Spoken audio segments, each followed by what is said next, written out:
Eu cumprimento a todos os participantes do 7º Seminário de Literatura e Cinema da Resistência.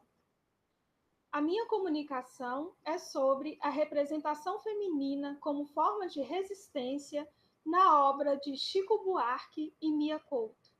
O título da comunicação é Olhos nos Olhos do Opressor, a canção de Chico Buarque como expressão poética da resistência em O Bebedor de Horizontes, de Mia Couto. Resistência. Segundo Bose, o seu sentido mais profundo apela para a força da vontade, que resiste a outra força. Exterior ao sujeito, resistir é opor a força própria à força alheia. E é isso que a poética de Chico Buarque e Mia Couto tem demonstrado. A poética deles, como faz a grande poesia, segundo Adélia Bezerra de Menezes, não duplica valores e ideologias dominantes, mas necessariamente rompe com eles. Chico Buarque manifestou por meio de suas criações artísticas, ao longo do período da ditadura militar brasileira, a indignação perante uma política de privação de liberdade, da negatividade da expressão do pensamento, da retirada dos direitos à manifestação popular. Chico Buarque se torna, a partir dos anos de 1970, um emblema de resistência à ditadura. E a sua poética continua, mesmo após o regime militar, insurgindo-se contra as ideologias massificadoras, adversária da exploração humana pelo mais forte, contrária à política de desigualdades sociais, inimiga da hipocrisia e dos pensamentos elitistas. Conforme Menezes, sob 3 modalidades, a variante utópica, a vertente crítica e o lirismo nostálgico, Chico Buarque manifestou a poesia da resistência, modalidades de uma radical recusa à realidade opressora, de mercantilização das relações, de surda exploração que vivemos. Seguindo avante com esse ideário, o artista insere os marginalizados da sociedade nas letras que compõem, incluindo de maneira peculiar as mulheres, que imprimem uma das facetas fundamentais de sua criação. Dos aspectos que mais chamam a atenção em seu processo artístico está o fato de um homem compor um grande número de canções utilizando-se de um eu lírico feminino. No cancioneiro buarquiano, encontram-se figuras de mulheres de grande expressão. Bárbara, da peça Calabar, Joana, de Gota d'Água, Angélica, Beatriz, Terezinha. A voz das mulheres, sua condição, seu olhar e sua sensibilidade são expressos mesmo em canções nas quais as mulheres não são nomeadas, como Olhos nos Olhos, Pedaços de Mim, O Meu Guri, Mulheres de Atenas, dentre tantas outras. Segundo Rinaldo Fernandes, a temática da mulher no cancioneiro está dividida em 3 vertentes: a das conformadas, a das prostitutas, a das desejosas. Além destas, há ainda uma subvertente que Fernandes chamou de a saída por cima, na qual, no desencontro amoroso com o homem, a mulher sai sempre por cima. A canção Olhos nos Olhos pertence a esta última subvertente, com a qual a obra de Mia Couto mantém uma intertextualidade, como será mostrado mais adiante. A resistência feminina na obra de Mia Couto, em comparação com a representação da mulher na obra de Chico Buarque. A resistência, a inclusão de figuras marginalizadas da sociedade e a presença feminina são aspectos também comuns na poética do escritor moçambicano Mia Couto. Este ficcionista problematiza na literatura seu país de origem, Moçambique, marcado pela luta contra a colonização portuguesa, pela pobreza e por várias guerras. Mesmo depois de sua independência, enfrenta problemas em relação à cultura local. Como vem mostrando desde o seu primeiro romance, Terra Sonâmbula, segundo Fonseca e Cury, o escritor faz a denúncia de desmanche e penúria do país, arrasado pela guerra, pelos conflitos internos. Assim como faz Chico Buarque, Mia Couto traz em suas obras personagens do povo, excluídos da história oficial de seu país. De tal modo, aqueles que estão à margem ocupam também papel relevante na ficção que ele constrói. E em meio a personagens marginais, a mulher ganha espaço de atuação em sua obra. Cito Mia Couto, abre aspas. Creio que continuem escrevendo sobre aqueles a quem a vida atirou para a margem. No caso de Moçambique, as mulheres rurais são vistas como entidades marginais, sem voz, sem outra história, senão aquela que os homens lhes emprestam. Fecham aspas. A presença da mulher se faz notável em obras do escritor. A indicar a relevância do feminino, o autor, em sua obra A Confissão da Leoa, transpôs um mito de Deus com feição de mulher. Deus já foi mulher. Antes de se exilar para longe da sua criação, e quando ainda não se chamava Nungum, o atual Senhor do Universo parecia-se com todas as mães deste mundo. Neste outro tempo, falávamos a língua dos mares, da terra e dos céus. O meu avô diz que esse reinado há muito que morreu, mas resta ainda algures dentro de nós memórias dessa época longínqua. Sobrevivem ilusões e certezas que na nossa aldeia de Culumane são passadas de geração em geração. Todos sabemos, por exemplo, que o céu ainda não está acabado. São as mulheres que desde há milênios vão tecendo esse infinito véu. Quando seus ventres se arredondam, uma porção de céu fica acrescentada. Assim como na canção de Chico Buarque, na prosa de As Areias do Imperador, também soa a voz feminina capaz de demonstrar a dignidade e a resistência. Na trilogia é feita uma versão da história de Moçambique, incluindo o papel das mulheres ausentes na história oficial.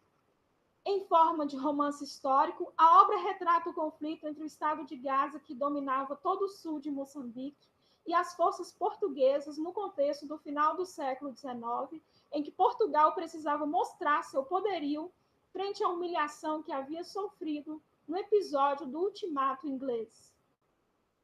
Em meio à luta que se trava para aprisionar o imperador africano, a narrativa expõe a participação das mulheres, a experiência que tiveram no desenrolar da trama política e também os seus amores, suas dores.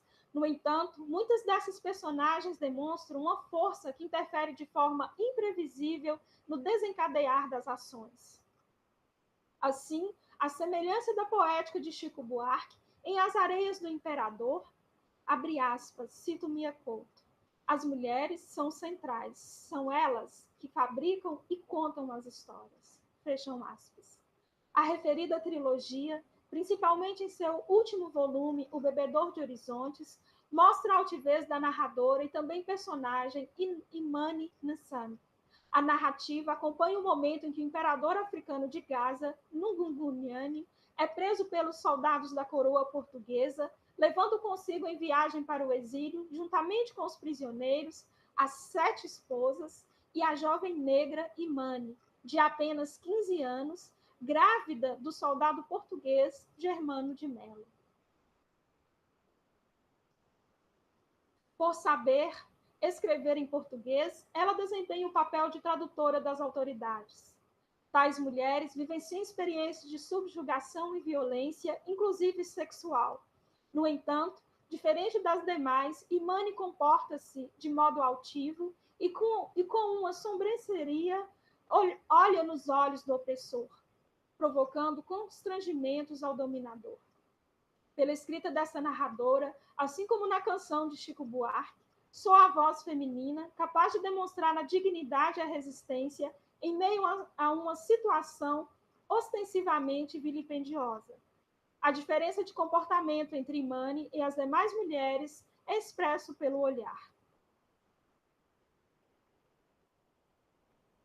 Cito as palavras de Imani na obra. Abrem aspas. Durante a breve viagem, as mulheres mantêm-se cabisbaixas. Apenas eu contemplo o céu estrelado. Da bonde, manda-me que baixe os olhos. Vou ser mãe, não devo encarar as estrelas. Fecham aspas. Imane vê a morte, a guerra e conhece o amor pelo soldado Germano de Mello. São pelas cartas de Imane e o sargento Germano que o livro é narrado. A imagem da fragilidade feminina, transformada em imagem de força, fibra e ativismo, recorrente na poética buarquiana, aparece na figura de Imane. No intuito de proteger o irmão contra o sargento Germano, ela corta as mãos do próprio homem a quem amava. E quando, morto o irmão por um dos militares portugueses, ela não vacila. Vinga a morte daquele ente querido, matando seu algoz. Na sequência, numa estratégia de vingança do pai contra todos os males trazidos pelo imperador Nungunguyane, na vida da família e de seu povo, traça o plano de Imane casar-se com o imperador, para assim criar as condições propícias para a filha assassiná-lo. E ocorre uma situação curiosa.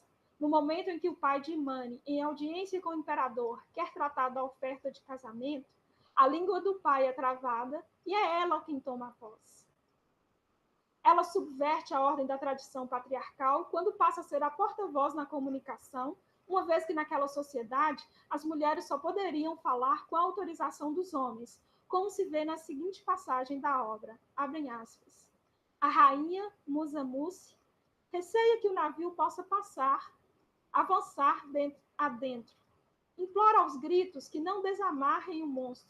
Nungunguyane ordena que a mulher se cale. Dali em diante, nenhuma das esposas volta a falar, sem que sejam autorizadas. Fecham aspas. Numa semelhança com o Cala a Boca, Bárbara, da canção de Chico Buarque, o imperador ordena que a mulher se cale. Contrariando essa regra, e principalmente o fato de que os casamentos eram negociados pelos homens, é ela, Imane, mulher, que se envolve na negociação do casamento. No desenrolar da narrativa, a personagem não se casa com o imperador, mas exerce a função de tradutora nas negociações entre africanos e portugueses durante a viagem de exílio de Moçambique para Portugal. Nessa travessia, Imane convive com os chefes portugueses e os antigos comandantes do Império de Gaza e tem a oportunidade de presenciar o drama do imperador preso. Ela descobre a fragilidade daquele rei, a sua impotência. Devido ao estado de prostração em que o imperador se encontrava, a jovem é convocada a visitá-lo. Diante dele, Imane é quem detém o domínio, pois ele, fraco, alquebrado, a vê como um ser de poderes. Abrem aspas, é a fala de Imane. Começa a admitir que tenho poderes e que os meus poderes são maiores do que os dele. Alguma vez deteve. Sou, diz ele, a única preta que os portugueses escutam. Conclui a narradora. A escrita, percebo então, inverte as hierarquias. Quem dita uma carta tem menos poderes do que quem a escreve. Em dado momento, em meio à carência do imperador, quer que a jovem se entregue a ele, e Imane consegue escapar ao lembrar-lhe o quanto ele, o imperador, já deixara de ser homem devido aos excessos do vício. O imperador fica enfurecido. Quem és tu? Grita. Para falar da minha mãe? Imane é aquela que fala numa cultura que não é dado à mulher o poder da voz. Interessante como o romance de Mia Couto, assim como na poética de Chico Buarque, dá voz àqueles que, em geral, não têm vez, não têm voz.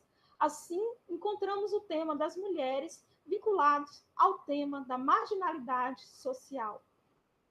Cria-se dessa forma um momento propício à expressão da visão crítica social. Cito Adélia Bezerra de Menezes. Excluída da esfera da produção, alijada do mundo do poder, eis o lugar social da mulher na sociedade patriarcal. Restar-lhe-ia exclusivamente o papel de contestadora de tal ordem de coisas. Fim de citação. A altivez do comportamento de Imane faz o próprio imperador desistir da realização dos seus desejos pela jovem, pois ela o confronta. cito as palavras do imperador: essa rapariga não faz o meu gênero. Não quero capretas a falar português tão bem como eu e a olharem-me com altivez nos olhos. Além das semelhanças da representação da mulher de Mia Couto com a poética de Chico Buarque, a intertextualidade com a composição do artista brasileiro ainda se faz notar na recuperação do título da canção, Olhos nos Olhos, pela expressão, a olharem-me com altivez nos olhos. Por meio dessa expressão do olhar, o eu lírico entoa a capacidade de reagir, reconstruir e enfrentar em equidade o outro, no momento em que se sente fortemente humilhado. A mulher da canção, ao ser abandonada, quando você me deixou, meu bem, me disse para ser feliz e passar bem. Sofre uma desintegração do seu próprio ser. Quis morrer de ciúme, quase enlouqueci, passando posteriormente por uma conformação, já que era este o costume das mulheres na realidade da sociedade machista. Mas depois, como era de costume, obedeci. Mas eis que acontece uma reviravolta. Ela consegue reconstruir-se, recompor o seu eu, o seu ego e demonstrar o domínio da situação. Quando você me quiser rever, já vai me encontrar refeita, pode crer. Olhos nos olhos. Quero ver o que você faz. Tal como na música, ao final da narrativa de Mia Couto, Imani vê suas expectativas de realização amorosa frustradas, pois o encontro com Germano de Mello, que esperava no fim do porto, não se realiza, e o filho, logo depois de nascer, é apartado de si, sendo levado pela avó paterna. Imani desce do sonho da idealização amorosa, na qual não existiriam as barreiras do preconceito. Já idosa, continua a luta por existir numa sociedade que inventa estereótipos de gênero, de raça e níveis culturais que sobrepujam a essência humana. Os registros de suas memórias repassados ao escritor que aparece no final da narrativa servem como testemunhos de uma mulher que soube utilizar o domínio da linguagem e de si mesma como forma de resistência. Considerações finais. Assim, o protagonismo de personagens e vozes femininas destacam uma ruptura com a situação, uma recusa radical à opressão, uma forma de resistência. Como foram mostrados, o sentido e a figuração do olhar feminino, bem como a postura da mulher que estão contidos na composição do artista brasileiro Chico Buarque, também foram explorados pelo escritor moçambicano em sua prosa literária, dando forma à expressão poética da resistência diante da opressão. Estas são as referências.